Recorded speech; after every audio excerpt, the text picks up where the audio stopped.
Bismillahirrahmanirrahim. Assalamualaikum warahmatullahi ta'ala wabarakatuh. Alhamdulillah. Wassalatu wassalamu ala sayyidina Muhammad ibn Abdillah wa ala alihi wa sahbihi wa mawalah. Amma ba'd. Anak-anakku sekalian, alhamdulillah kita masih ditakdirkan Allah untuk bisa melanjutkan pengajian kita. Yang mudah-mudahan Allah selalu membukakan hati dan pikiran kita untuk mendapatkan ilmu yang bermanfaat serta hidayah dari Allah Subhanahu wa taala demi meraih ridho dan rahmat Allah Subhanahu wa taala. Shalawat serta salam semoga selalu tercurah kepada baginda kita semua, Nabi besar Muhammad sallallahu alaihi wasallam. Anak-anakku sekalian, mari kita lanjutkan ngaji kitab Wasiyatul Mustafa yang kita awali dengan membaca surat Al-Fatihah. Mudah-mudahan Al-Fatihah ini Allah sampaikan berkahnya untuk pengarang kitab Wasiyatul Mustafa khususnya, dan juga kepada para guru-guru semuanya, guru-guru kalian semua, orang tua kita semua, orang-orang yang baik sama kita semua, kepada Miftahul Falah beserta seluruh orang yang punya hubungan baik dengan Miftahul Falah, terutama pendiri dan orang yang pernah menanam kebaikan di Miftahul Falah, serta untuk orang-orang yang berpesan kepada kita untuk minta didoakan oleh kita semuanya. Mudah-mudahan mereka semua selalu berada dalam lindungan, rahmat, kasih sayang, dan ridha Allah Subhanahu wa taala. Juga kepada para ulamanya Allah, kepada wali-wali Allah, kepada tabi'in, para sahabat Nabi sallallahu alaihi wasallam, dan terutama kepada baginda Nabi Muhammad sallallahu alaihi wasallam. Bismillahirrahmanirrahim. Al-Fatihah. A'udzu billahi minasyaitonir rajim. Bismillahirrahmanirrahim. Alhamdulillahirabbil alamin arrahmanir rahim maliki yaumiddin. Iyyaka na'budu wa iyyaka nasta'in. Ihdinas siratal mustaqim. Siratal ladzina an'amta 'alaihim ghairil maghdubi 'alaihim waladdallin. Amin. Bismillahirrahmanirrahim. Seperti biasa caranya atau metodenya, bacakan dulu teks Arabnya lengkap dengan harokat. Kemudian nanti diterjemahkan ke dalam bahasa Sunda atau di logat dan dijelaskan memakai bahasa Indonesia. Bismillahirrahmanirrahim. Ya Ali, i'mal khalisan lillahi. Fa innallaha la yaqbalu illa man kana khalisan liwajhihi. Qala Allah Ta'ala, faman kana yarju liqa'a rabbih falyamal 'amalan salihan wala yusyrik bi'ibadati rabbih ahada. Bismillahirrahmanirrahim. Ya Ali, hey Ali, i'mal kudu migawe anjeun, kudu beramal anjeun, khalison bari ikhlas, murni, lillahi karena Allah Ta'ala. Fa innallaha maka sa'nyana Gusti Allah, la yaqbalu eta henteu nampi saha Gusti Allah, illa kajaba man kajalma kana anu aya saha eman khalison eta ikhlas liwajhihi karena zat Allah Ta'ala. Qala ngadauh saha Allah Ta'ala Gusti Allah Ta'ala, a'udzu billahi minasyaitonir rajim. Faman maka sing saha jalma kana anu aya saha eman yarju anu ngarepkeun saha eman liqa'a rabbih kana pendak sareng Gustina eman sareng Gusti Allah, falyamal maka kudu beramal saha eman amalan kana hiji amal salihan anu saleh, amal saleh, wala yusyrik sareng ulah ngamusyrikeun saha eman biibadati rabbih kalawan atawa kana ibadah ka Gustina eman tegasna ka Gusti Allah ahadan ka hiji jalma. Bismillahirrahmanirrahim. Ini masih menjelaskan tentang sedekah dan amal saleh. Di sini pesan Nabi Shallallahu Alaihi Wasallam erat hubungannya dengan sesuatu atau dengan ikhlas, dengan amal saleh, ibadah yang kita lakukan dengan ikhlas. Pesan Nabi Shallallahu Alaihi Wasallam, ya Ali, hai Ali, i'mal khalisan lillah. Berbuat baiklah kamu ikhlas karena Allah. Ya sudah, hanya karena Allah. Fa innallaha la yaqbalu illa man kana khalisan liwajhi. Karena Allah itu tidak akan menerima amal tidak akan menerima ibadah kecuali yang dilakukan tulus karena Allah Ta'ala.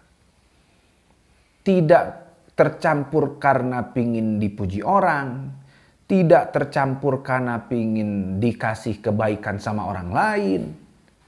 Bahkan mohon maaf, yang namanya ibadah dan amal soleh itu kalau sudah dilakukan dengan ikhlas karena Allah Ta'ala, itu suka banyak mendatangkan hikmah. Hikmah di sini yang maksud yaitu ma iltafata anil murad atau ma iltafata anil maksud. Sesuatu yang sebetulnya bukan dari maksud yang kita tuju, tapi itu merupakan kebaikan. Contoh misalnya begini. Kita wudu. Wudu itu kan kita untuk apa? Liraf'il hadatsil asghar. Untuk menghilangkan, untuk mensucikan diri dari hadas kecil. Tapi hikmah daripada wudu itu sebetulnya bukan yang kita maksud. Cuman ini bisa diraih. Kebaikan ini bisa diraih. Apa? Kita lagi gerah, kepanasan wudu, kita jadi seger. Kita lagi ngantuk, terus wudu, kita jadi seger lagi. Nah, ini yang dimaksud dengan hikmah. Yang maksud hikmah di sini yaitu ma'iltafata anil maksud. Sesuatu yang sebetulnya bukan maksud daripada kita, bukan maksud kita. Bukan maksud dari amal yang kita lakukan. Cuman kebaikan ini itu akan datang karena kita ikhlas. Amal ibadah, ibadah mahdhah ataupun ibadah ghairu mahdhah yang kita lakukan ikhlas karena Allah, itu pasti bakal banyak mendatangkan hikmah. Nah makanya di sini di saat kita mau beramal soleh, di saat kita mau beribadah, jangan terjebak di hikmah, jangan terjebak di faidah. Karena apa? Karena orang kalau sudah beribadah, sudah menghamba, sudah beramal soleh, ikhlas karena Allah, Allah akan menerimanya, Allah akan membalasnya. Masalah fadilah dan hikmah itu pun akan Allah berikan tanpa kita perhitungkan. Atau bahkan pemberian dari Allah itu sudah tidak akan terhitung. Nah, di sini salah satunya dalilnya firman Allah Subhanahu wa taala di dalam surat Al-Kahfi ayat 110. Ini ayat terakhir kalau nggak salah. A'udzubillahi minasyaitonirrajim. Bismillahirrahmanirrahim. Faman kana yarju liqa'a rabbih falyamal 'amalan shalihan wa la yusyrik bi'ibadati rabbih ahada. Faman kana yarju liqa'a rabbih, barang siapa yang menginginkan bertemu dengan Tuhannya. Kalau kita orang yang beriman kepada Allah berarti kita ingin bertemu dengan Allah. Bertemu, ingin mendapatkan rahmat dan kasih sayang Allah Ta'ala. Apa yang harus kita lakukan? Falyamal 'amalan shalihan. Maka berbuatlah baik, beramal salihlah, beribadahlah.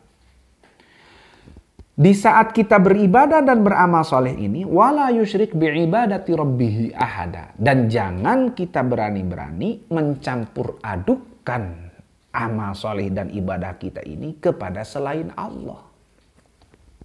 Karena yang akan diterima oleh Allah hanya ibadah dan amal soleh yang kita lakukan murni karena Allah.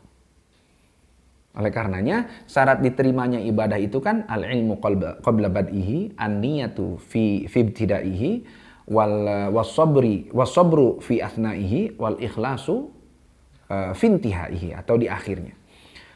Supaya amal kita diterima oleh Allah, ibadah kita diterima oleh Allah itu kan pertama kita harus tahu ilmunya, dua niatnya harus baik, tiga harus dibekali dengan kesabaran, karena amal sekecil apapun kalau dilakukan tanpa kesabaran tidak akan bisa selesai dan tidak akan sempurna. Dan amal itu al-ikhlas, harus dibarengi dengan ikhlas. Bahkan ada yang berpendapat al-ikhlasu ruhul amal. Ikhlas itu adalah ruhnya amal. Kalau kita berbuat kebaikan apapun kalau tidak dibarengi dengan ikhlas, tidak diakhiri dengan keikhlasan hanya karena Allah Ta'ala, maka ibarat satu jasad yang tidak ada rohnya. Ya tidak akan diterima oleh Allah dan tidak akan sampai kepada Allah. Karena amal kita tidak ada rohnya. Namun semua amal kebaikan yang kita lakukan, sekecil apapun kebaikan yang kita lakukan, kalau memang dilakukan penuh keikhlasan karena Allah Ta'ala, itulah yang akan sampai kepada Allah dan dibalas oleh Allah Subhanahu wa Ta'ala. Dilanjutkan Sekarang sudah beda fasal, sudah beda pembahasan. Bismillahirrahmanirrahim. Faslun fid du'ai wal istighfari wal qur'ani wasairil adhkari.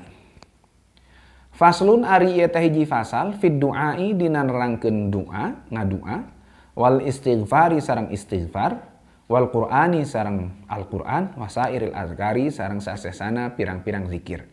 Fasal sekarang atau bab sekarang ini menjelaskan tentang berdoa, istighfar. Istighfar itu mohon ampun kepada Allah Ta'ala. Al-Quran dengan membaca Al-Quran, mempelajari Al-Quran. Wasairil adhkari dan zikir-zikir yang lainnya. Ini dibahas di sini atau fasal sekarang ini, bab sekarang ini membahas tentang sesuatu yang atau wasiat kanjeng Nabi SAW yang khususnya kepada Sayyidina Ali yang berhubungan dengan doa dan yang lainnya tadi.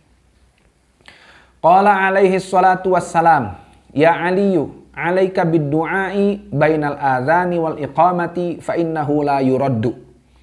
Qala ngadauh sahakan Nabi alaihi salatu wassalam, ya Aliyu, hai Ali, alaika wajib ka anjeun bid-du'ai kalawan ngadua, iraha ngaduana bainal adhani di antara azan wal iqamati sareng iqamah. Fa innahu maka sa'nya-nyana azan, sa'nya-nyana doa antara azan sareng qomat la yuraddu eta henteu ditolak naon doa. Antara azan dengan iqamah, antara azan dengan qomat itu kan suka ada jeda waktu. Misalnya zuhur pas jam 12:00 azan zuhur. Langsung kan ada yang azan. Allahu akbar, Allahu akbar. Allahu akbar sampai selesai. La ilaha illallah. Kemudian kita berdoa setelah azan. Allahumma rabba hadhihi da'wati tammati was salatil qaim sampai akhir. Setelah itu kan kita suka salat qabliyah, 2 rakaat sebelum zuhur. Walaupun ada yang mengatakan sunnahnya sebelum zuhur itu 4, nanti pada zuhur 4. Nah, itu sunnah. Nah, setelah kita salat sunnah itu kan suka ada jeda waktu sampai azan. Sampai iqamah. Baik jeda waktunya itu sambil nunggu imam, sambil nunggu jamaah yang lainnya, biasanya suka seperti itu. Di situ kesempatan kita untuk memperbanyak doa kepada Allah Subhanahu wa taala. Fa innahu la yuraddu. Karena doa antara azan dengan iqamah itu salah satu doa yang tidak akan ditolak oleh Allah Subhanahu wa taala. Nah, ini mah ke masjid bawa handphone. Nanti setelah azan sambil nunggu iqamah, buka handphone main game. Yang enggak. Gunakan untuk berdoa. Makanya punten. Kalau di masjid kampung itu, diantaranya kita di sini di Miftahul Falah ya, itu kan setelah azan sambil nunggu iqamah sok maca pupujian. Ya, pupujian, syair-syair yang bahasa Sunda atau syair-syair yang itu bentuk sholawat atau yang itu berbentuk doa. Lah, dulu di zaman kanjeng Nabi cenah tara aya nu pupujian. Iya, karena di zaman kanjeng Nabi para sahabat tahu. Setelah azan menunggu qomat, para sahabat pada berdoa di situ. Ada yang membaca Quran, ada yang zikir, membaca tasbih, istighfar, segala macam. Ada yang berdoa terus minta kepada Allah. Dulu seperti. Nah, kebijakan kalau melihatnya ini ilmu yang sangat luas. Ulama yang menyebarkan Islam di Indonesia supaya orang yang datang ke masjid menunggu qomat enggak ngobrol, supaya orang yang datang ke masjid menunggu qomat henteu heureuy, anak kecil enggak lari sana sini, dan supaya berdoanya itu terasa ringan, maka dibikinlah pupujian, dibikinlah syair-syair yang isinya bagus, dicarilah sholawat yang bisa dinazomkan, dibikin syair dinyanyikan. Itu satu kearifan yang sangat baik. Dan di saat kita, karena berbeda, kita doa, Allahumma ya Allah, saya minta ini dan minta itu, sambil menunggu qomat. Nanti akan berbeda bebannya juga ke kita di saat kita sambil nunggu azan itu terus baca sholawat tibbil qulub, sholawat syifa. Allahumma sholli ala Muhammadin Timbil qulub sampai akhir. Itu kan ringan. Semua orang yang ada di masjid mau ngikutin. Tapi ternyata isinya semuanya adalah doa. Dengan berbagai bacaan, dengan berbagai pujian, istilahnya kalau dalam bahasa Sunda, dengan berbagai syairan yang selalu kita lantunkan antara azan dengan iqamah, itu hal-hal yang baik dan itu isinya kebanyakan adalah doa. Kenapa kita berdoa di situ? Salah satu dalilnya adalah fa innahu la yuraddu, karena doa antara azan dengan iqamah itu adalah salah satu doa yang tidak akan ditolak oleh Allah Subhanahu wa ta'ala. Makanya sangat beruntung buat orang-orang yang mendapatkan kesempatan ini. Jadi sebelum iqamat sudah ada di masjid, atau bahkan sebelum azan sudah ada di masjid. Azan sudah di masjid, makanya setelah azan langsung sholat qobliyah, dan setelah sholat qobliyah memperbanyak doa. Dilanjutkan. Bismillahirrahmanirrahim. Ya Ali, idza da'auta fabsut yadaka hazwa sadrika wala tarfa'ha fawqa ra'sika wa tushiru ila Allah ta'ala bisababatikal yumna. Ya Ali, yuhai Ali, idza da'auta, di mana-mana ngadoa anjeun, fabsut maka kudu ngajembarkeun anjeun, kudu muka anjeun, ngalebarkeun.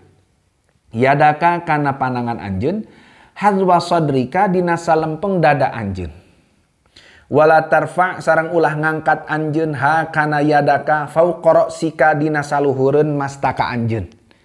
Wa tusiru sareng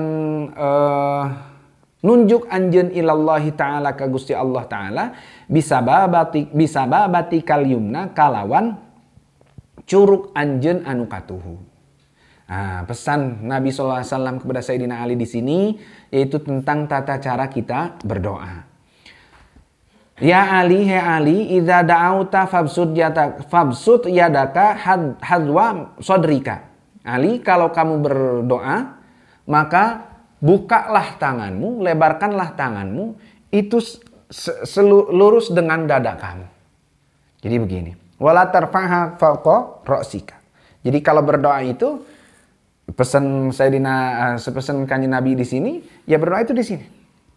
Nggak usah kita angkat seperti ini. Walaupun ada satu riwayat Kanjeng Nabi itu ya pernah berdoa sampai ininya, dan sampai ininya tuh apa sih keteknya tuh kelihatan gitu, kelihatan putih-putih keteknya diangkat gitu. Tapi ternyata pesannya dalam artian di saat kita berdoa dan tangan kita diangkat ini lurus dengan dada kita, ini juga sudah termasuk tata cara doa yang baik. Dan juga jangan disimpan di bawah, disimpan di atas kaki. Allahumma, ya malas muridnya itu ngadoanya juga malas gitu ya. Nah, jadi jangan disimpan di bawah, kita kayak malas-malasan, dan juga nggak usah diangkat sampai ke atas kepala kita. Ini salah satu tata cara berdoa yang baik. Dilanjutkan. Bismillahirrahmanirrahim. Ya Ali, la tajhar biqira'atika wala bidu'aika haitsu yusallin nasu fa inna dzalika yufsidu alaihim salatahum. Ya Ali, hai Ali, la tajhar, ulah narikeun sora anjeun biqiraatika kalawan bacaan anjeun, tegasna maca Quran. Wala biduaika sareng ulah kalawan doa anjeun. Haitsu yusalli dina sakirana salat saha annasu jalma-jalma. Fa inna dzalika maka sanyanyana itu narikeun sora yufsidu eta ngaruksak naon narikeun salat alaihim ka annas ka jalma-jalma salatahum kana salatna annas. Pesan Nabi SAW di sini, kalau ada orang lain yang sedang sholat, misalnya di masjid, ada orang lain yang masih sholat. Nah, kita yang sudah selesai sholat, terus kita pengen ngaji Quran, kita pengen berdoa, atau kita pengen zikir, wiridan, kalau ada orang lain yang masih sholat, seyogyanya jangan mengeraskan suara bacaan kita. Walaupun itu bacaan Quran, walaupun itu zikir yang baik, walaupun itu berdoa, bermunajat kepada Allah. Tidak boleh mengeraskan itu, kerasnya suara yang kayak gimana? Kerasnya suara yang bisa mengganggu kekhusyuan mereka. Yang bisa mengganggu kekhusyuan mereka, bahasanya di sini apa? Fa inna dzalika yufsidu alaihim salatahum, karena bacaan Quran yang keras, doa yang keras, zikir yang keras, di samping ada orang lain yang sedang sholat, itu akan mengganggu sholat orang lain, gitu ya. Nah ini gimana katanya kalau kayak di sini di pondok di Miftahul Falah, habis sholat kan kita suka wiridan bareng-bareng ya, terutama habis maghrib dan habis subuh kita wiridnya dikeraskan. Itu kalau misalnya ternyata ada orang yang ketinggalan, itu gimana? Nah, berarti kalau di sini kita berusaha sholatnya jangan ketinggalan, sholatnya jangan masbuk, gitu ya. Dilanjutkan. Bismillahirrahmanirrahim. Ya Ali, man zakarallaha qabla al-fajri wa qabla tulu'i syamsi wa qabla ghurubiha istahyallahu ayyu'adzibahu bin nari. Ya Ali, hai Ali, man sing saha jalma zakaro anu eling anu zikir saha eman Allah ka Gusti Allah qablal fajri iraha cenah elingna zikirna ka Allah teh qablal fajri dina sateacana terbit fajar, yaitu sebelum subuh, wa qabla tulu'i syamsi sareng sateacan munculna panon poe, meletekna panon poe, berarti setelah subuh sebelum syuruk. Wa qabla ghurubiha sareng sateacan surupna panon poe, ini berarti sebelum maghrib. Istahya maka isin saha Allahu Gusti Allah ayyu'adziba kana yen nyiksa saha Allah hu ka'man bin nari kalawan neraka. Pesan Nabi SAW, hai Ali, kalau ada orang atau barang siapa yang zikir ingat kepada Allah di waktu-waktu ini, Allah akan malu kalau memasukkan orang itu ke dalam neraka. Allah akan malu kalau menyiksa orang itu dengan siksaan neraka. Kapan saja zikirnya? 1. Qablal fajri, sebelum datangnya waktu subuh. Kok sangat utama, kenapa? Ya, karena sebelum subuh itu orang untuk zikir ke Allah ya susah, karena lagi enak-enaknya tidur. Terus wa qabla tulu'i syamsi, dan sebelum munculnya matahari, sebelum habis, berarti habis subuh. Habis subuh. Kenapa kok sebelum sehabis subuh juga? Karena sehabis subuh ini orang biasanya disibukkan dengan dengan kesibukan haliah duniawiyah. Ya walaupun ini gimana? Kita kan punya kewajiban, saya harus cepat ke kantor. Kalian misalnya saya kan harus ngaji. Nah, ngaji juga yaitu diniatkan dengan zikir, diniatkan tasbih, diniatkan memuliakan Allah. Karena dengan ngaji kita mempelajari ilmunya Allah Subhanahu wa ta'ala. Orang yang kerja mencari nafkah, loh ini kan perintah Allah juga. Apalagi kalau kita sambil persiapan mencari nafkah, sambil mau ngaji, mau sekolah, kalian tetap hati dan lisan ini terus berzikir kepada Allah Subhanahu wa ta'ala. Sebelum subuh, setelah subuh sampai terbitnya matahari, dan yang ketiga sebelum terbenamnya matahari, berarti setelah waktu asar sebelum datangnya waktu maghrib. Kenapa di sini sebelum waktu maghrib? Karena kebanyakan orang di situ lalai juga kepada Allah. Ada yang kecapean lah, ada yang masih di perjalanan lah, atau bahkan ada yang masih kerja. Dan ternyata kalau kalian nanti melihat di salah satu asbab nuzulnya surat Al-Asr. Surat Al-Asr itu karena salah satu kebiasaan orang Arab zaman dulu itu suka, jadi setelah waktu asar itu mereka suka nyantai-nyantai, ngobrol-ngobrol. Terus mereka dalam obrolannya itu suka menceritakan tentang keberhasilan keluarganya, anak-anaknya. Akhirnya mereka suka berbangga-bangga, terus pasea, berantem. Nah setelah berantem mereka akhirnya menjelekkan waktu asar. Waktu asar itu waktu yang jelek karena ternyata banyak kejadian orang berantem karena gara ngobrol setelah asar. Padahal yang jelek bukan waktunya tapi kelakuan mereka. Akhirnya Allah menurunkan surat Al-Asr. Bisa kalian lihat diantaranya di Tafsir Munir Syekh Nawawi Banten, dan juga di tafsirnya Imam Qurtubi itu asbab nuzul surat Al-Asr, diantaranya di situ ada. Nah, jadi sekali lagi, orang yang biasa zikir mengingat Allah sebelum subuh, ba'da subuh sampai terbitnya matahari, dan sebelum maghrib, sebelum terbenamnya matahari, Allah akan malu untuk menyiksa orang itu dimasukkan ke dalam neraka. Allah akan malu menyiksa orang itu dengan siksaan neraka, dalam artian orang itu pasti Allah selamatkan dari siksa api neraka. Lanjutkan satu lagi, nak.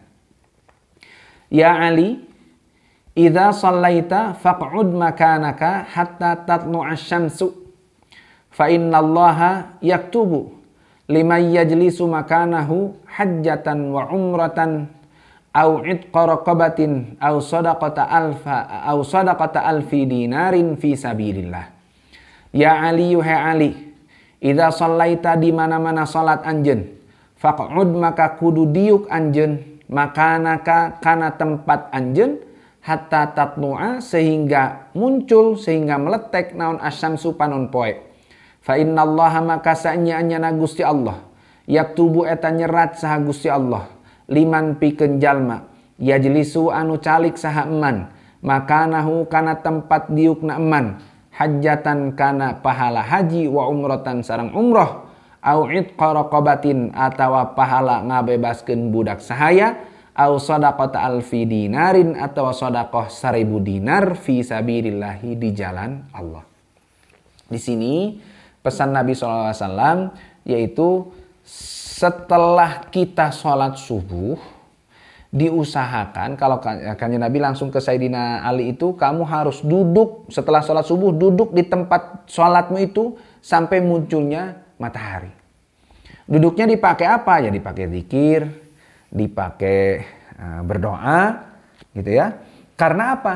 Karena orang yang duduk di tempat duduknya, di tempat sholat subuhnya itu sampai munculnya matahari, Allah akan memberikan kepada orang itu pahala yang sangat besar, pahala yang sangat banyak, sama dengan pahala orang haji dan umroh, atau pahala orang memerdekakan budak sahaya, atau sama seperti pahala bersodakoh 1000 dinar fisabilillah. 3 macam itu.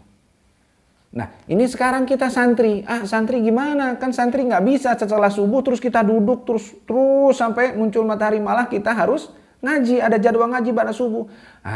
Ngaji itu sekali lagi, ngaji kan kita mempelajari ilmunya Allah Subhanahu wa taala. Makanya dengan ngaji kita harus ikhlas. Ngajinya harus betul-betul karena mencari ridho Allah. Ngaji ini kita mengagungkan Allah. Karena dengan ngaji kita tahu semakin hari semakin bertambah ilmu, semakin hari semakin bertambah pengetahuan, sehingga kita betapa luas ilmu dari Allah ini. Sehingga kita di saat ngaji kan menyadari terus keagungan Allah, menyadari terus kehebatan Allah Subhanahu wa taala. Makanya ngaji subuh itu ya godaannya besar sekali, belum ngantuk, belum dingin. Giliran kalau nggak ngaji habis subuh kita seger-seger aja, pas mau ngaji sakit perut, pengen ke macam-macam. Godaannya macam-macam. Karena apa? Karena ternyata pahalanya betapa utama dari Allah Subhanahu wa taala. Untuk hari ini cukupkan sekian. Mudah-mudahan ada manfaatnya. Allahumma anfa'na bima 'allamtana wa 'allimna ma yanfa'una wa zidna 'ilman nafi'an wahdina wahdibina waj'alna sababan liman ihtada bi rahmatika ya arhamar rahimin. Al-Fatihah. A'udzubillahi minasyaitonirrajim. Bismillahirrahmanirrahim. Alhamdulillahirabbil alamin. Arrahmanirrahim. Maliki yaumiddin. Iyyaka na'budu wa iyyaka nasta'in. Ihdinas siratal mustaqim. Siratal ladzina an'amta 'alaihim ghairil maghdubi 'alaihim waladdallin. Amin. Wallahul muwaffiq ila aqwamit thoriq. Wassalamualaikum warahmatullahi wabarakatuh.